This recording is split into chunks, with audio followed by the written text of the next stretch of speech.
Share बाजार में गिरावट के बीच अगर आप मुनाफा कमाना चाहते हैं तो नोमुरा की सलाह मान सकते हैं। विदेशी ब्रोकरेज फर्म ने अपनी टॉप पिक बताई है। 20 मई को अपनी रिपोर्ट में उसने ऑयल मार्केटिंग कंपनियों में इंडियन ऑयल कॉर्पोरेशन को नंबर 1 पर रखा है। नोमुरा ने इंडियन ऑयल कॉर्पोरेशन के शेयरों को खरीदने की अपनी सलाह बनाए रखी है। उसने आईओसी के मार्च तिमाही के नतीजों के बाद अपनी रिपोर्ट पेश की है। उसने इस शेयर के लिए 180 रुपए का टारगेट प्राइस दिया है। इसका मतलब है कि ये शेयर अपनी वर्तमान कीमत से 33% चढ़ सकता है। बाजार में गिरावट के बावजूद 20 मई को आईओसी के शेयर में तेजी दिखी। 10:30 बजे ये शेयर 0.58% चढ़कर 135.78 रुपए पर चल रहा था। ब्रोकरेज फर्म ने अपनी रिपोर्ट में ये कहा है कि आईओसी को कैपेसिटी बढ़ाने का फायदा मिलेगा। क्रूड ऑयल की कीमतों में उछाल है। ऐसे में प्रतिद्वंदी कंपनियों के मुकाबले आईओसी अच्छी स्थिति में दिख रही है।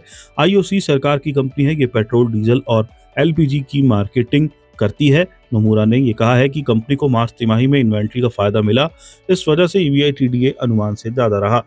विदेशी ब्रोकरेज फर्म ने यह भी कहा है कि आईओसी ऐसे समय अपनी उत्पादन क्षमता बढ़ा रही है जब क्रूड की कीमतें आसमान में चल रही हैं। कंपनी के लिए क्षमता बढ़ाने का इससे बेहतर दूसरा कोई समय नहीं हो सकता। हालांकि मार्च तिमाही के नतीजों के बाद आईओसी के मैनेजमेंट ने अर्निंग्स कॉल में ये कहा कि पश्चिमी एशिया क्राइसिस की वजह से हाइड्रोकार्बन सप्लाई चेन को लेकर काफी अनिश्चितता पैदा हुई है। ऐसे में कंपनी ने क्रूड ऑयल और गैस की सप्लाई के लिए दुनिया के दूसरे देशों पर फोकस बढ़ाया है। आईओसी को कवर करने वाले 34 एनालिस्ट में से 20 ने इस शेयर को खरीदने की सलाह दी है। 7 एनालिस्ट ने इस शेयर को होल्ड करने यानी अपने पास बनाए रखने की सलाह दी है। 7 एनालिस्ट ने इस शेयर को बेचने की सलाह दी है। सरकारी ऑयल मार्केटिंग कंपनी ने क्रूड ऑयल की कीमतों में उछाल को देखते हुए पेट्रोल और डीजल की कीमतों में 2 बार बढ़ोतरी की है।